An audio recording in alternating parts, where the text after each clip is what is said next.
Somos 13 personas. Yo creo que todavía no hay quórum en la sala, tomando en cuenta que se están integrando dos grupos, ¿no? Entonces, tengamos paciencia nomás para esperar.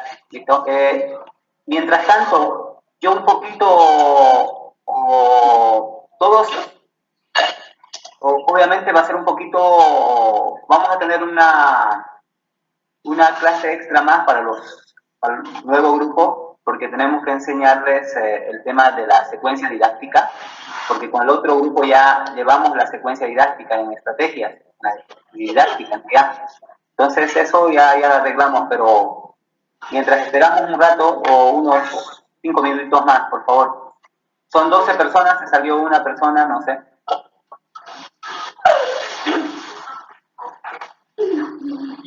Angélica Chivirú, señora Angélica. Buenas tardes, dice. ¿Tiene algún inconveniente? ¿Se escucha?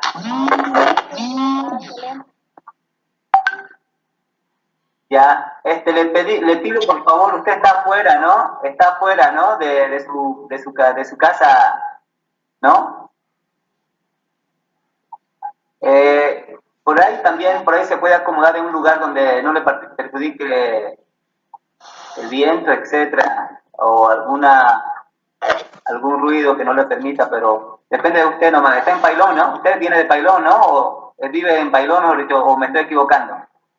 Más adelante, Cuatro Cañadas. Cuatro Cañadas, son varios, ¿no? ¿Cómo? Sí.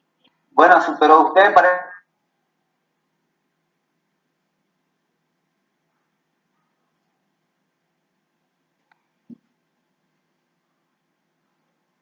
integrar. Pero cualquier inconveniente que se presente, se está grabando esto y luego les vamos a igual enviar para las personas que tengan inconvenientes en la conexión. Ya, Lice, gracias, sí. Yo creo que ya mis compañeras se van a unir enseguida. Perfecto. Somos 13, sigan, somos 13, no hemos aumentado. Descontando a los 4 que somos de la unidad de posgrado como parte, creo que estamos 8 nomás conectados, no digo 9. Entonces, nomás parece que hay un pequeño retraso, ¿no? Jocelyn Chávez.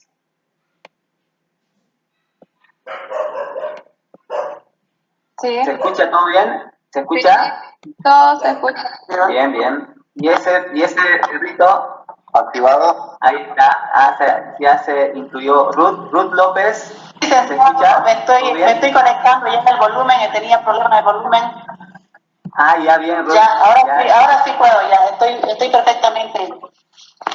Ya. Perfecto, bienvenida. Lice, igualmente usted y a todos los compañeros del grupo. Contentísimo de ser parte de este diplomado. Bien. Marisela Morón, ¿cómo está?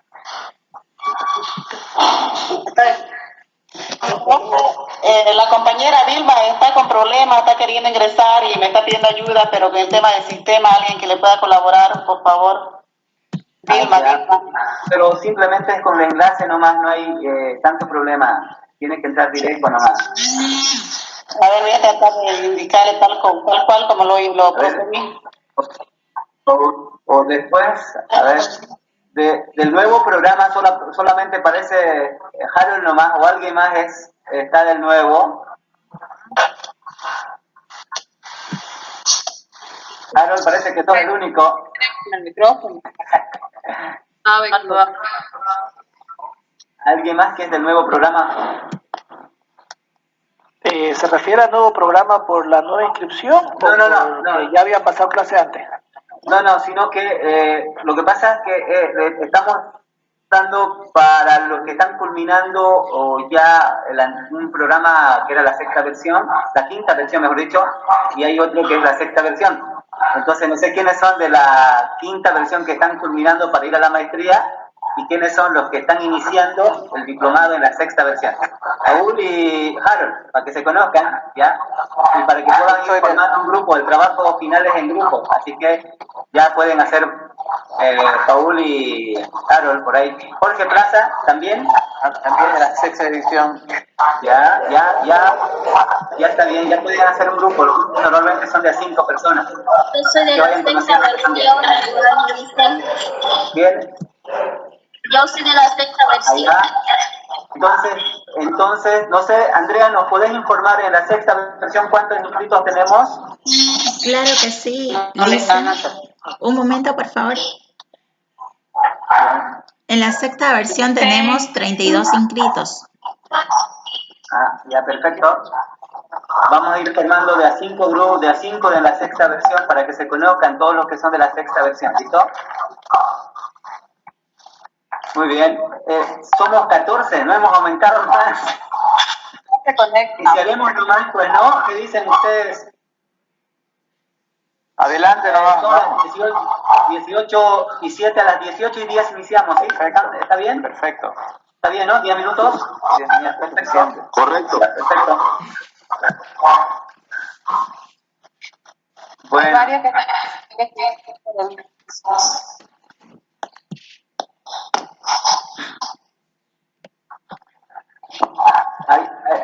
Rudy Sánchez. ¿Cómo está, Rudy? Todo bien, licenciado, aquí esperando para el que está culminando. Que está culminando. Sí, ya me acuerdo. Usted el más alto del curso, ¿no? Exactamente el mismo. Ya nos acordamos. Bien.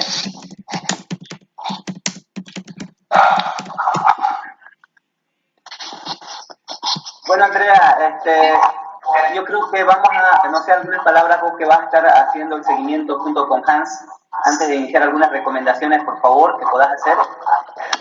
Buenas tardes a todos los presentes. Me acaban de llegar algunos mensajes, me presento, mi nombre es Andrea Estefani Coca Chávez. Trabajo aquí en la unidad de posgrado de la Facultad Integral Chiquitana de la UASRM. En estos momentos estamos ingresando a todas las personas, a todos los posgraduantes, tanto de la quinta versión como de la sexta versión, a unirse a la presente clase. Sin embargo, las personas que están teniendo problemas, por favor, si pueden ingresar al link o me escriben a mi WhatsApp privado, 620-51-788, para que pueda agregarlo mediante su correo Gmail o correo electrónico, por favor, para agregarlos y que no tengan complicaciones. De todas maneras, las clases están siendo grabadas para su conocimiento. Podemos hacer lo siguiente, está Hans, ¿nos podés ayudar en el grupo, en los dos grupos, para no cruzarnos acá del WhatsApp? Que todas las personas que tienen inconvenientes se puedan comunicar con vos y podás darles en conexión, por favor, mientras yo voy desarrollando la clase y ellos igual se unen a la sala. ¿Listo? Entonces vamos a ir iniciando ya. En este momento...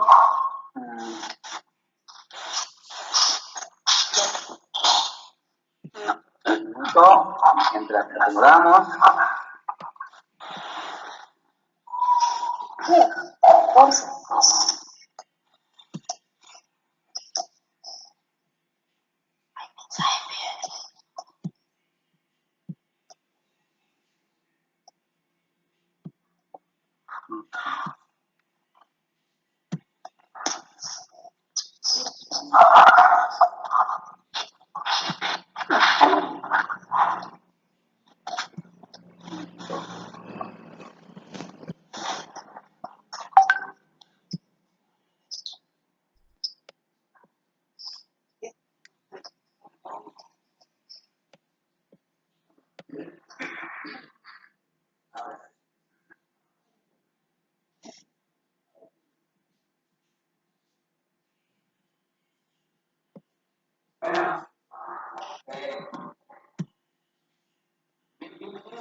A esta clase que se denomina evaluación de aprendizaje en el superior. Quiero ir reflexionando con algo muy importante. Que tiene que ver, se puede, ¿no? Están viendo ya la diapositiva.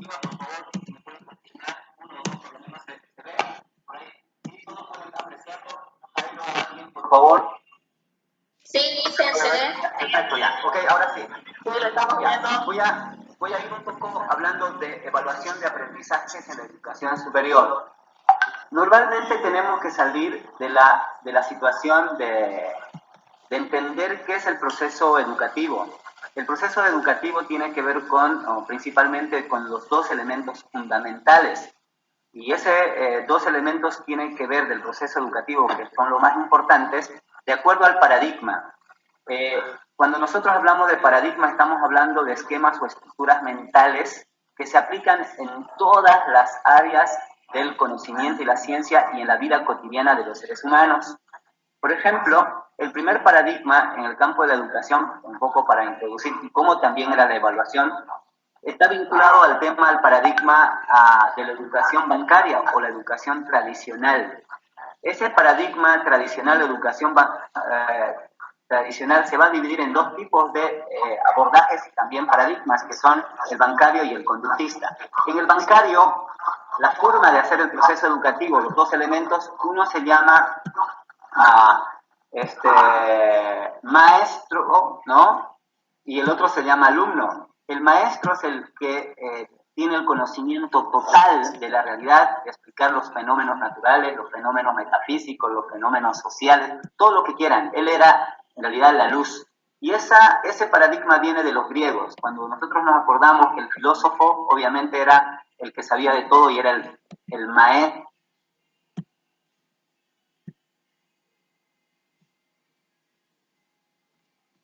Alumno, alumni, no iluminado.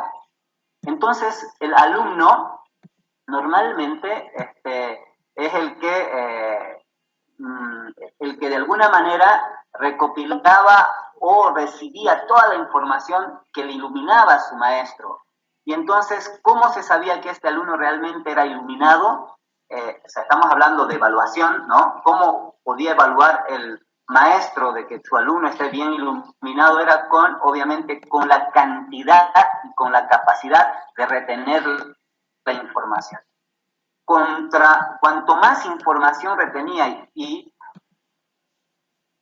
este alumno obviamente era el mejor y era bueno, entonces estaba vinculado normalmente la evaluación al nivel de la memoria, y memoria a corto plazo más que a largo plazo.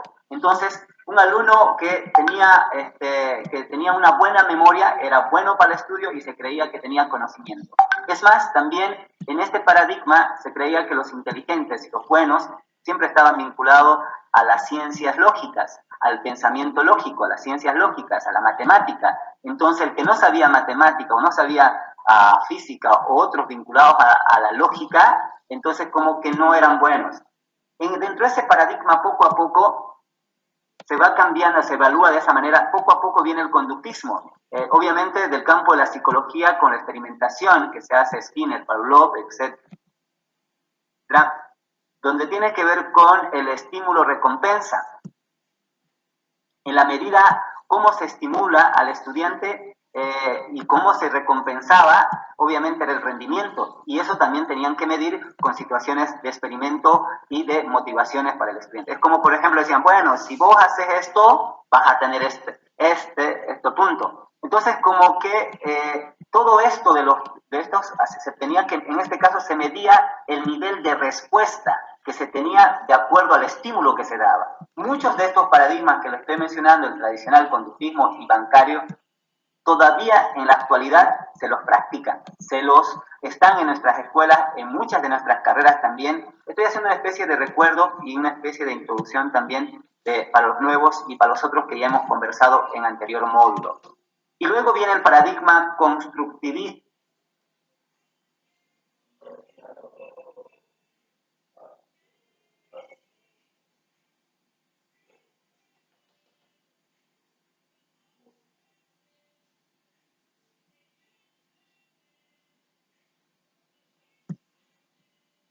Evalúa las habilidades, los conocimientos, las destrezas, las actitudes. En otras palabras, se evalúa lo que va a decir Edgar Morin, ciencia más conciencia. A partir de ese paradigma se va a reformular una forma de hacer la educación, o la educación por competencias. Y la educación por competencia no es otra cosa que se busca 3 competencias. Ahora con esta introduccióncita que hemos hecho, yo quisiera que por favor los que pudieran un poco recordar capaz cuáles son esas competencias que nosotros desarrollamos en la formación profesional universitaria, no solamente en la formación profesional universitaria, sino en la primaria, secundaria, porque la educación es un sistema. Entonces, al ser sistema, no es que sea aislado la universidad con la primaria y la secundaria, sino es más bien hasta el mercado laboral, hasta la sociedad está vinculada en esta situación. No sé si podemos recordar, por favor, de cómo cuáles eran esas competencias, ¿no? Alguien del grupo un poco con esta introducción, si alguien me puede decir por ahí qué competencias es lo que desarrollamos. A ver, no importa si nos equivocamos, para eso estoy yo, para un poco recordarles. ¿Cuáles son las competencias que nosotros normalmente desarrollamos en el proceso educativo? Cognitiva. ¿Ya? ¿De qué evaluamos? ¿Qué evaluamos? O sea, ¿qué es lo que evaluaríamos en la competencia cognitiva? Saber conocer. De saber conocer, ¿no? Por ejemplo, en este caso podría ser, si nosotros estamos hablando de ecología, entonces lo que nos interesa es que la competencia cognitiva, que este estudiante realmente cuando le evaluemos, nos responda cuánto conoce de ecología, ese manejo de este concepto y quién dice.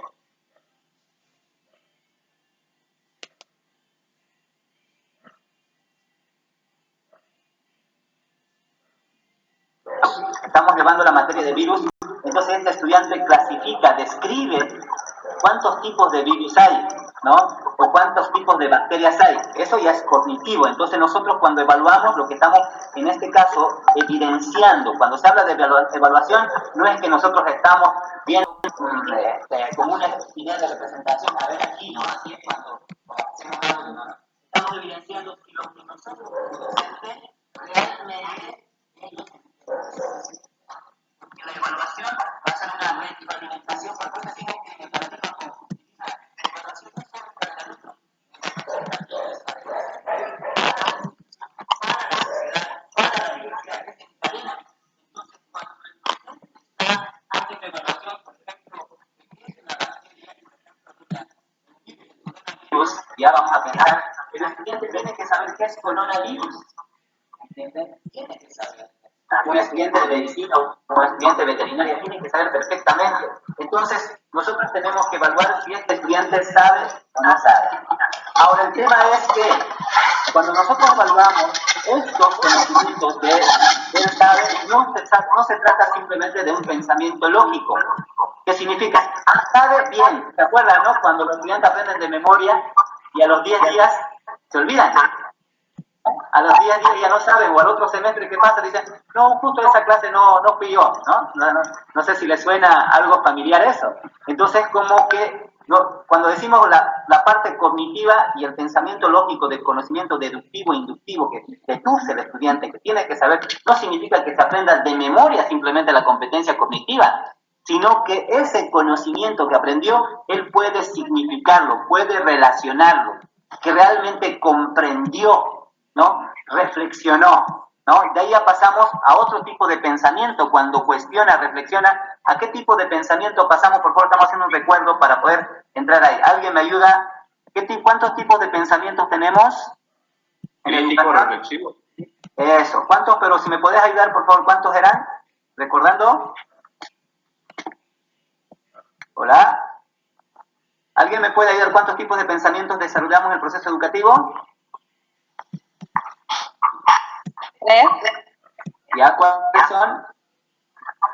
Lógico, crítico. Bien, el pensamiento lógico, el pensamiento crítico reflexivo y el pensamiento creativo. Jorge Plaza parece que ya le dio sueño. Bien, crítico reflexivo. Entonces fíjense que cuando evaluamos en la competencia cognitiva que nos estaba ayudando, cuánto de este concepto maneja, no nos interesa simplemente, está bien, la memoria, ojo, que es importante que un estudiante sepa un concepto. Tiene que saber, imagínate que un estudiante de medicina no sepa cuántos huesos hay en el ser humano. O sea, tiene que manejar así, o sea, la memoria tiene que funcionar. Algunos abogados también, o sea, en cualquiera de las áreas tenemos que manejar conceptos. Se van a dar cuenta cuando defienden una tesis, normalmente lo que algunas veces nos mata, no por el proceso de investigación que hemos hecho en la tesis. Conocemos todo el proceso, pero nos matan con el pensamiento lógico, cognitivo, y nos preguntan un concepto y nosotros no sabemos cómo contestar, porque precisamente cuando estuvimos en clase, cuando expusimos, etcétera, lo único que nos interesó fue cumplir. Y el docente también lo único que interesó fue que el estudiante exponga, pero jamás se retroalimentó, jamás se evaluó que eso le iba a servir para la vida, ¿no? Entonces, eso pasa. Cuando ya defienden tesis, después te dan cuenta de que le pregunta algo y no sabe el concepto. Y después cuando los tribunales se juntan, dicen, pero mira, él sabe, ha hecho la investigación, pero este concepto que es básico, no maneja, no puede ser, ¿no? Entonces, imagínense, lo que hay que también, no hay que satanizar que el pensamiento lógico, por eso es una competencia cognitiva, es malo. Tenemos que desarrollar la capacidad de la memoria, deducción, lógico, inductivo, etcétera, pero con significación. ¿Listo? Ahora ya hemos hablado un poco de una competencia, que es el saber conocer. ¿Qué otra competencia podemos recordar, por favor? ¿Qué competencia más desarrollamos aparte del saber conocer?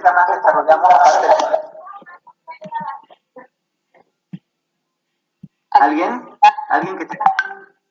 ¿Cuál? Las finales, Ya. y las procedimentales. Perfecto. Entonces, fíjense, ya cuando este estudiante, se van a dar cuenta, cuando este estudiante ya sabe ciertos conocimientos de qué es coronavirus, pues, imagínense que al final se va a encontrar en un momento crítico y como médico, entonces tiene que saber qué procedimientos tiene que llevar desde el diagnóstico de esta enfermedad, desde la prevención, el tratamiento y la rehabilitación. Y eso tiene que ver con procesos, con procedimientos. Por eso decíamos que el proceso educativo no solamente ya es la información, sino que ahora es que nuestro estudiante tenga conocimiento cognitivo, pero que además maneje los procesos de esos conocimientos cognitivos, los procedimientos que sepa hacer. Es como cuando, por ejemplo, un mecánico puede ir a estudiar mecánica y no sepa armar y desarmar el motor. Tiene que saber conceptos, pero tiene que saber armar y desarmar. Entonces, ¿qué evaluamos? ¿El concepto o evaluamos lo que sabe hacer? Lo que sabe hacer. Eso, perfecto. Entonces, evaluamos ya lo que sabe hacer. Luego, nosotros, por ejemplo, cuando hablamos de evaluación, también tenemos la otra competencia, que son las competencias genéricas, más que todo, que tienen que ver con los valores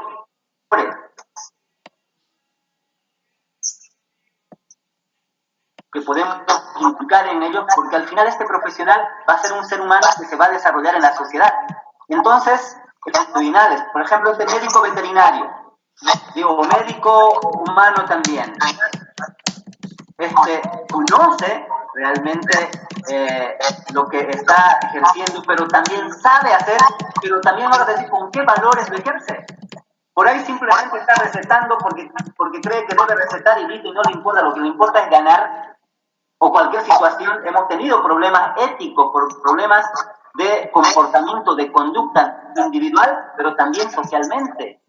Entonces, no solamente podemos formar profesionales que estén vinculados a la ciencia, o sea, a la parte cognitiva y a la parte procedimental,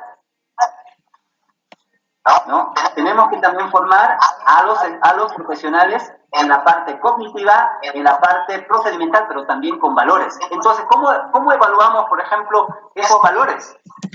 Cuando es responsable, cuando llega temprano en la clase, cuando cumple con las obligaciones, cuando participa, cuando es solidario, cuando no bota la basura, o sea, tantas cosas que nos permiten ser mejores ciudadanos, ¿no? Porque al final todo el conocimiento que ustedes están haciendo, independientemente que mejora sus condiciones individuales como persona y luego también como económico, mejora su situación, pero también mejora la ciudad, mejora la sociedad. no, pareciera que no se ve eso, porque al final cuando vos ganás profesionalmente lo vas a ver en el salario. Pero ¿cómo vos haces que interactúas en tu trabajo? ¿Cómo desarrollás con los ciudadanos, etcétera, en tu casa, en el barrio, en el micro, donde caminas y todo? También se ve estas competencias ciudadanas, estas competencias actitudinales, que al final sucede que vos no sos algo como un robot que simplemente vas a decir, no, sé ese concepto y sé hacer pagame. No. ¿No? O sea, tenés que tener lo humano que es al final que vinculás a la sociedad. Por eso hablamos en la educación de la pertinencia de la educación, del encargo social. Por eso siempre decimos, el encargo social de la universidad es formar profesionales íntegros. Y la integridad tiene que ver ciencia más conciencia. No lo digo yo, lo dijo Edgar Morin, ¿no? Bien. Ahora vamos a continuar, hasta ahí una pequeña introducción. No sé, podemos habilitar capaz en este momento alguna duda que tengan en el chat, por favor, podemos leer porque ya hay varias preguntitas. Rosalía, gracias, pero lo malo es que aquí no vemos las diapositivas para la guía. Hola. No, pero lo vamos a ver, simplemente es una introducción. Se puede ver solo que el docente no está compartiendo su plantilla. Lo vamos a compartir enseguida. Compartimos la introducción nomás. Ahora sí, creo que quieren las diapositivas, vamos a las diapositivas. ¿Listo? Ok. Ya dicen, ahorita estoy agregando, le va a llegar una invitación, por favor. No sé bueno, algo pasó con mi diapositiva, pero permítame un minutito. De manera totalmente normal, pero otras personas Enseguidita. no. Entonces lo estoy añadiendo por correo. Por favor. Sí, a su correo. Gracias.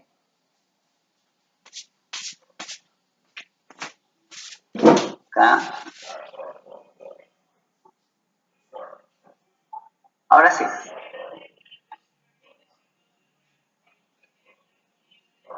Bueno, ahora me voy. Preguntas que va a salir de esto. ¿Qué es la evaluación? ¿No?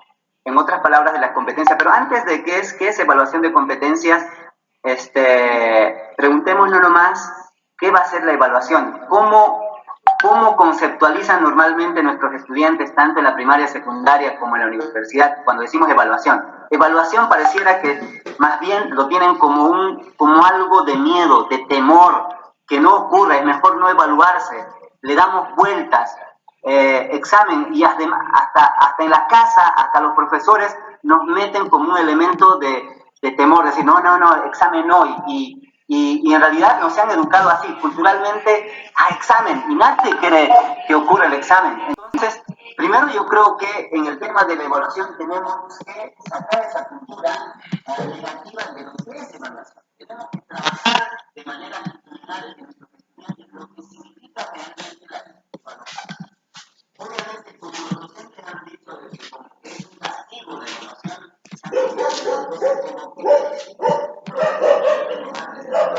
como que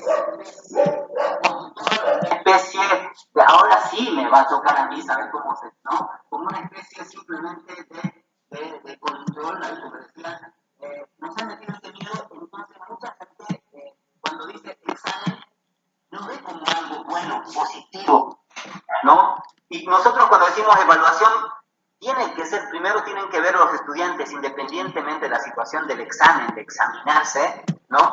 Tienen que ver como un elemento que va a mejorar su condición profesional de vida y de ciudadano. La evaluación tiene que ver con un elemento que se puede incluir, etcétera, vean desde una secuencia didáctica, pero la evaluación tiene que estar vinculada a decir, bueno, hoy me estoy evaluando como una retroalimentación para el estudiante, como una retroalimentación para el docente de la institución, como una especie de mirarme en el espejo, como una especie de portar el espejo, de portar un momento de fotografía, tomar una foto y decir, a ver, ¿cómo estoy hasta este momento? ¿No? Decir, bueno, ¿cómo estoy? ¿Estoy bien? ¿Estoy mal? ¿Qué está fallando? ¿Qué vacíos hay? Para que podamos tomar decisiones y hacer una mejora continua a partir de esos procesos. Cuando hablamos de evaluación, también simplemente pareciera que la evaluación está vinculada solo al contenido, ¿no? Decir, bueno, al contenido, decir, la unidad 1, el tema tanto, etc. No, no. La evaluación está vinculado, obviamente, al contenido que yo avanzo, pero ¿qué competencias es la que yo desarrollé?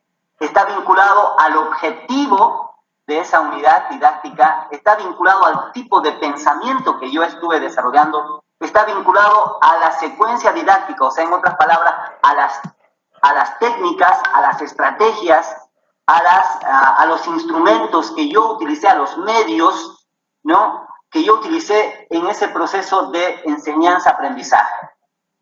Y luego yo evalúo realmente el contenido, bien, cumplí esta competencia, pero también puedo medir el tema de la didáctica, si las estrategias están funcionando, no están funcionando, etc. Entonces, la evaluación tiene que ser de manera sistémica. Por otro lado, cuando hablamos también de evaluación, por favor, acá está también relacionado al tema de, no solamente es la evaluación en este momento para el estudiante, también para el docente, porque si el docente realmente se llama, según Prieto Castillo, madurez pedagógica. ¿Qué es la madurez pedagógica? Es la capacidad de escuchar lo que está pasando en su contexto. ¿Qué significa esto? Que el docente dice, miren, o sea, reflexiona y dice, bueno, si tengo 20 aplazados y tengo 25 en el aula, ¿qué está pasando? Por ahí no son los alumnos, por ahí soy yo. Entonces tiene que haber una retroalimentación. Entonces, la evaluación tenemos que ver de manera más sistémica. Y ojo que también la evaluación tienen que vincular, se dan cuenta que cuando decía que tiene que formar parte de la vida,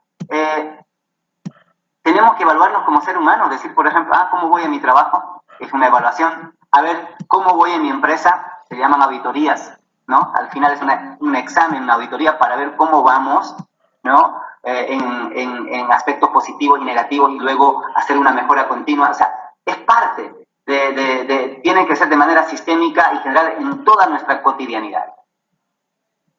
Evaluación por competencias. Esto, el que ha trabajado bastante es Tobón. Tobón es mexicano, pero ha hecho la mayoría de sus estudios en España y ha desarrollado una cantidad de artículos. Es más, hoy ya tiene una revista exclusiva que ha recién ingresada de una revista que está hablando solamente de artículos de educación por competencia. Y él dice de que la educación la evaluación por competencia es el proceso mediante el cual se recopilan evidencias y se realiza un juicio, ¿no? O sea, fíjense, al final la evaluación va a ser también la recopilación de evidencias. ¿Por qué? Si bien es cierto que el proceso puede ser cualitativo y cuantitativo, al momento de que termine un proceso educativo, o sea, una planificación, un calendario, un fin de semestre o módulo de una determinada, al final tenemos que ponderarla, al final sí o sí, por más que nuestros procesos sean cualitativos, tienen que cuantificarse. Entonces, para poder cuantificar al estudiante no solamente es ponerle 50, 60, 70, 80, vos pones 70, 80 las notas en función de evidencias. La evidencia y los criterios, porque una evidencia, decir, ay, profe, ¿por qué usted me puso 10? ¿Por qué me puso 5? ¿Por qué me puso 20? ¿Por qué me puso 30? Es porque vos tuviste criterios y le decís, estas son las evidencias, por estas razones. Cuando hablamos de evidencias son de situaciones de criterios que están formados con instrumentos que nos permiten ya establecidos y algunas veces también consensuados con los estudiantes. La evaluación educativa, como viene su nombre, evaluar es valorar también, ¿no? Es valorar cómo va el proceso pedagógico. Cuando hablamos de proceso pedagógico tiene que ver la selección de contenido, la planificación, el desarrollo y ejecución, monitoreo y control, el proceso didáctico y la evaluación y luego la reingeniería de la misma. Entonces, fíjense,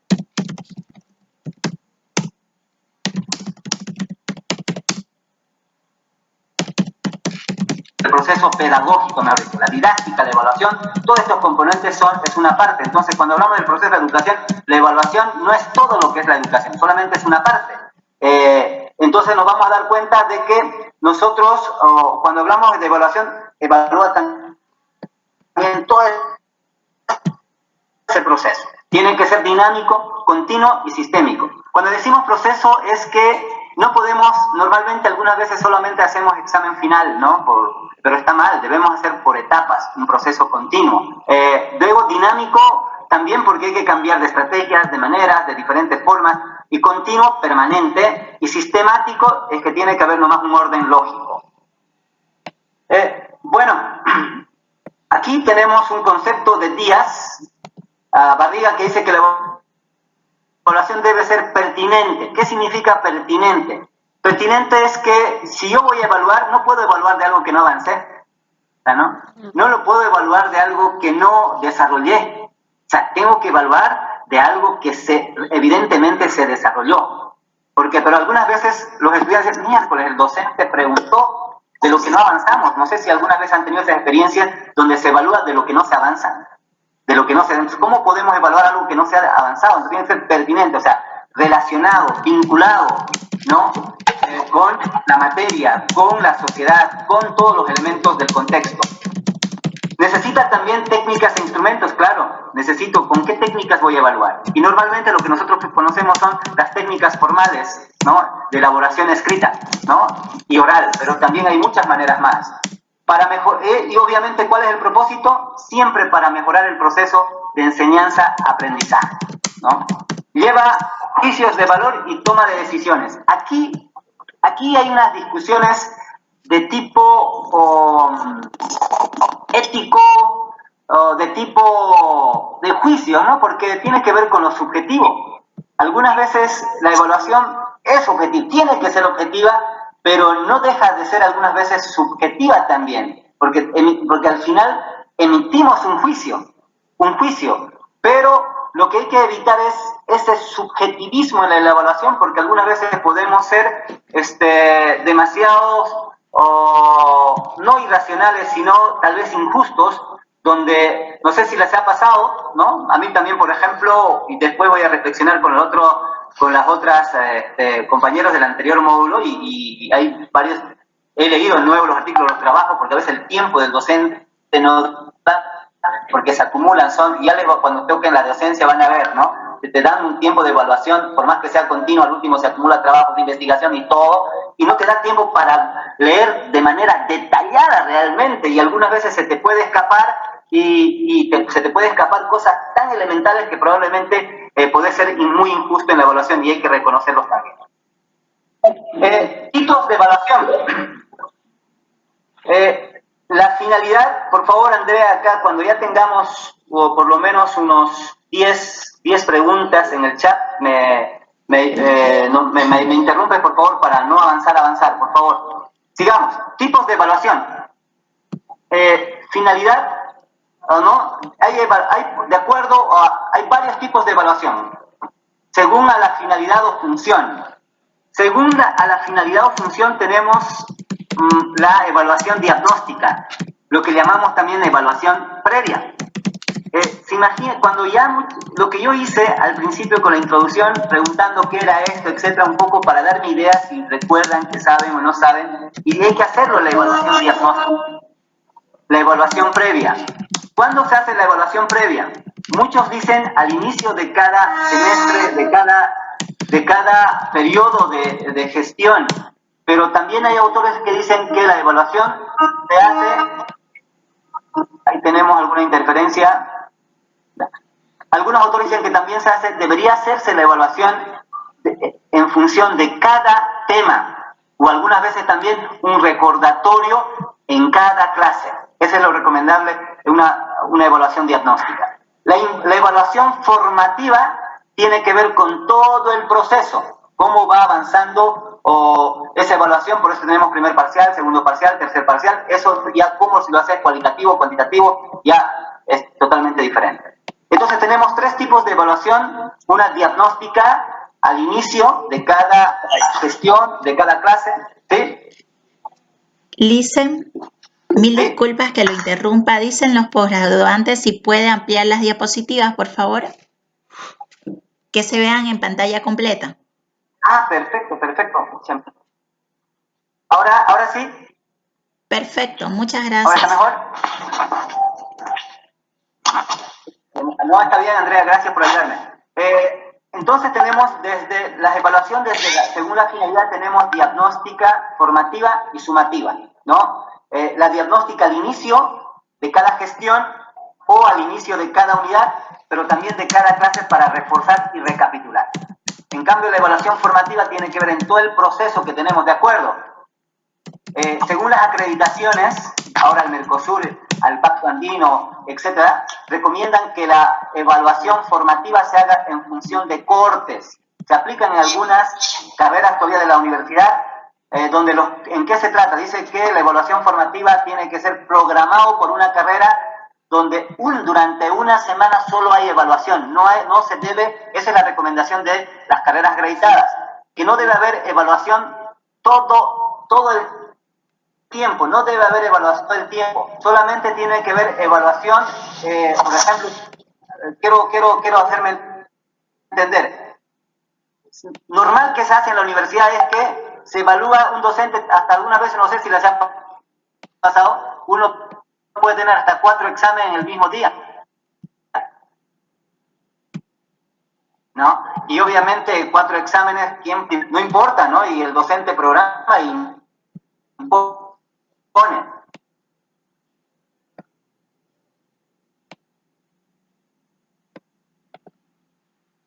Entonces, lo que recomiendan de la calidad académica y de acreditación es que sean de acuerdo por grupo.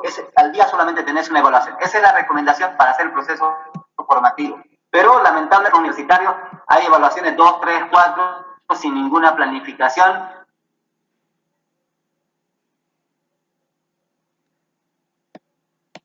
Desde con la extensión global y parcial, según la extensión. La global es cuando normalmente, ¿no? Hay el examen final ya de todo, cuando ya se ha culminado todo el proceso de avance, evaluamos, ¿no? Todo el avance, al avance. Si se avanzó las 3 unidades y ahí es el corte, entonces solamente evaluamos de eso. Y luego conforme se va otro que es de acuerdo al agente evaluador. En esto de acá simplemente vamos a hacer 3 para no confundir interna y externa, porque en realidad tienen que acordarse es de autoevaluación. ¿Cuál es la autoevaluación? Cuando hay una evaluación de 360 grados, aquí, de entrevistas, de trabajos en equipo, donde el estudiante dice, yo, miren, profe, en este trabajo yo solamente participé un 50% por esto. Hay una autoevaluación. Él dice cuánto debería tener sobre el 100%. Es consciente de su... No creo que yo tenga 80. Otro dice, no, efectivamente, dicen, yo trabajé todo, hicimos todo esto y participé, yo creo que debería considerarme 90 puntos o no 100 porque en algunas veces yo, el tema actitudinal siempre llegué tarde, entonces no me merezco los 100. Esa es la autoevaluación. Y también la coevaluación tiene que ver que el equipo dice, bueno, ya vos te evaluaste sobre 180, que es autoevaluar. Y le decía al otro, a ver, ¿por qué? ¿Cómo le evaluás al compañero que formó? Dice, no, ¿sabes qué, profe? Yo creo que está bien, no 90, sino 80, porque cuando nosotros le encargamos que tenía que hacer, él nos falló, tanto, entonces le ponen 80. La coevaluación.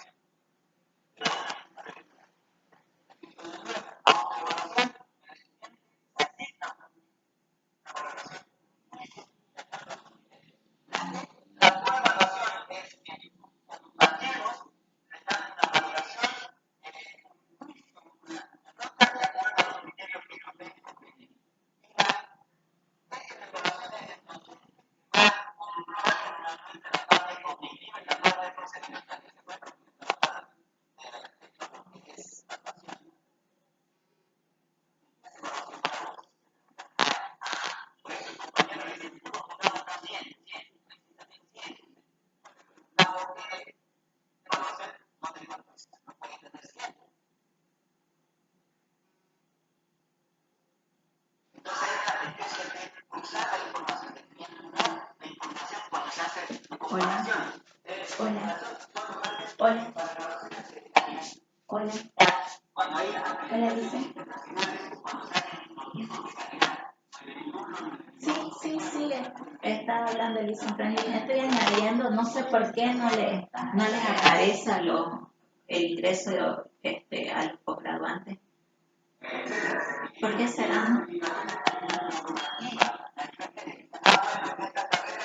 Sí, la verdad yo estoy añadiendo uno por uno. Oye, Lisa, lo que le encargo, si puedo hacerlo, le envío por audio.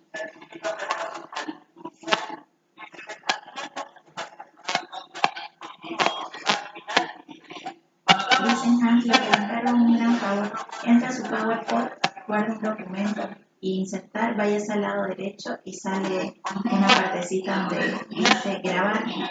Y ahí usted abre toda la pantalla y se va con el flechero al mic y lo graba. Ya, por favor, yo estoy igual grabando. De todas maneras, por si acaso grábelo usted también, ¿ya? Eso le pido, por favor, Lisa. Desde el PowerPoint se puede grabar, es súper fácil.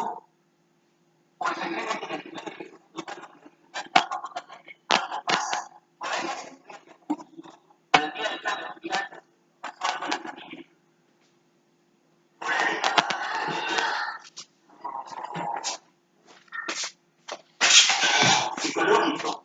Por ahí también hay un problema económico, por ahí un problema laboral, un problema sentimental.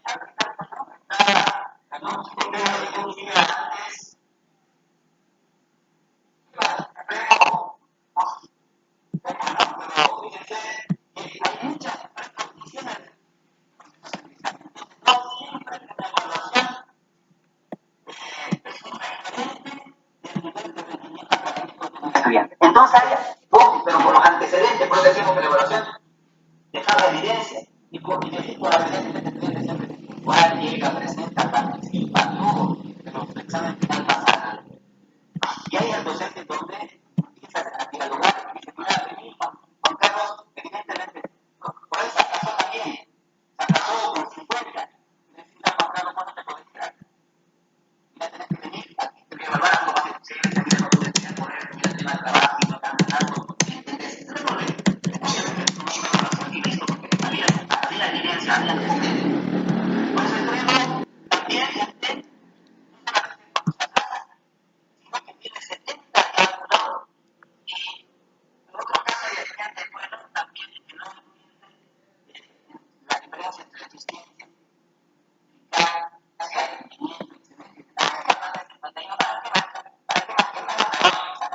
cálculo, ¿no? O sea, ya, sí. Pero no saben que muchos estudiantes que algunas veces la nota, el valor de la nota puede ser para las becas, puede ser para una graduación directa, por excelencia, por rendimiento, y se pueden estar perjudicando y a veces es solamente de parte de ser motivado, de orientarlo. Entonces le dice, mira, y dice, mira, vení Rubén, mira, tienes 70, pero ¿qué ha pasado con esto? Podías haber llegado tranquilamente. Muestra, esa es una evaluación diferida que algunas veces no lo practicamos. Normalmente el docente pocas veces te va a llamar después de esas, de tener la evaluación final. Muy pocas veces, ¿no? O en su extremo hasta se apaga el celular. Algunas veces te dice, no, eso es la nota y no, ya no quiere, él es la autoridad. Entonces, es cuestión también de paradigma, de estructura mental que tengamos en el tema de la evaluación. Competencias, certificado cualitativo, es decir, A, B, C, directamente A. No hay, así funcionan en otros países también. Lamentablemente, en nuestro contexto boliviano, la reforma educativa, la anterior y esta, recomendaciones de la CV, etcétera, dicen, no, debemos ya dejar la educación por objetivos, ahora por competencias. Están normados, se han hecho, pero seguimos nosotros en una evaluación cuantitativa. ¿Por qué? Porque a veces sucede que tenés todavía un CPD que te dice que esto es práctico, tanto número, ¿no? Y ahí es un poco todavía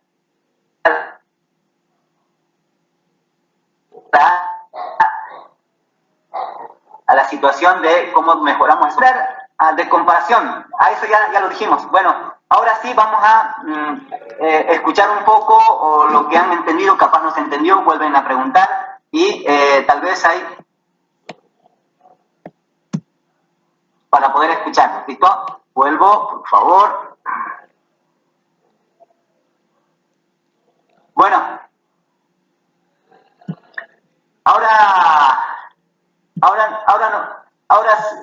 no sé, podemos ir a los chats, por favor, los más rescatables, Andrea o Hans, que nos pueden...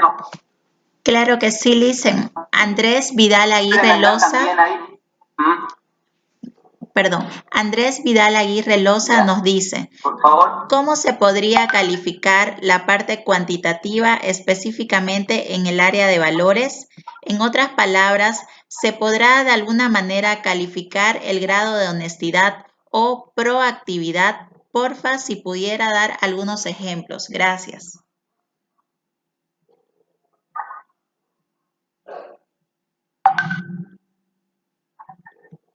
Bueno,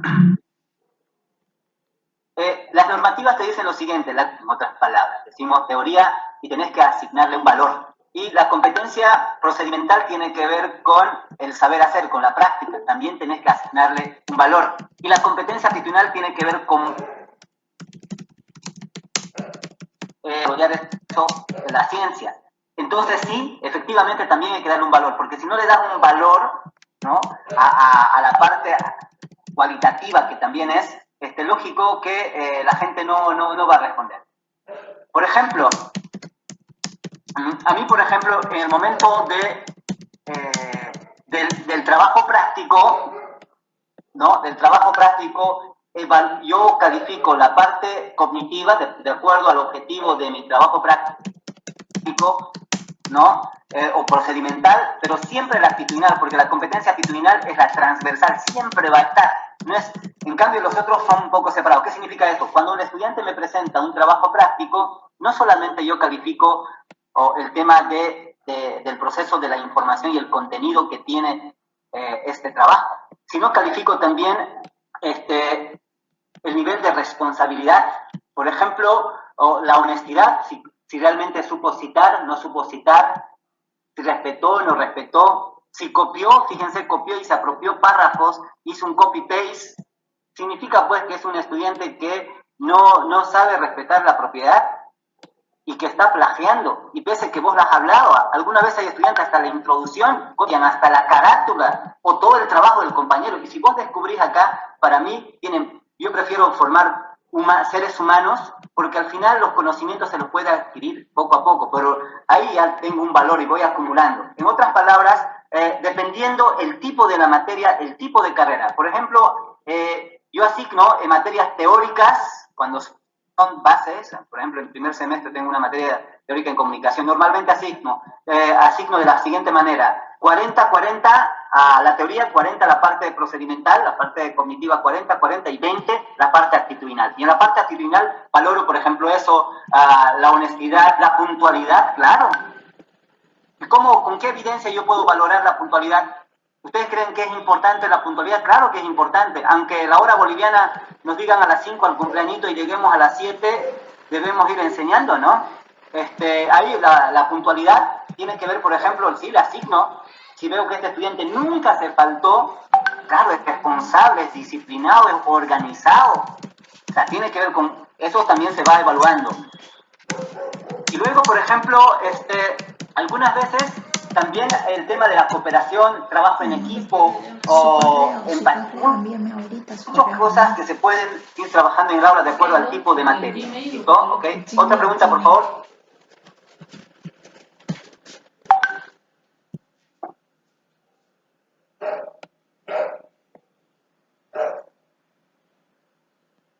¿No se ven las diapositivas? Es que ahorita no estamos en las diapositivas todavía.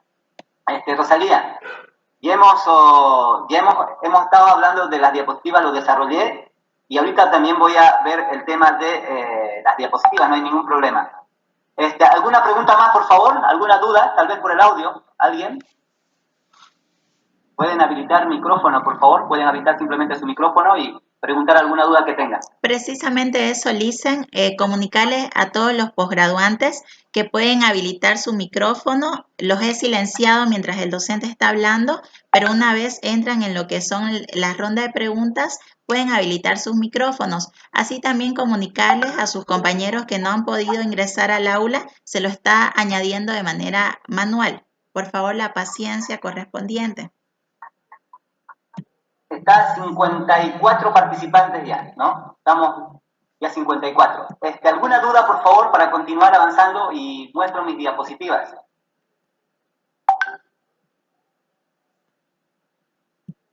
¿Dudas? Bueno, continuamos entonces. Licen, Sí, por favor. hay una consulta de Paul Gil. Nos dice, Sí. en un mundo globalizado y de Internet, ¿cómo se puede exigir que no exista copy-paste si son temas de concepto?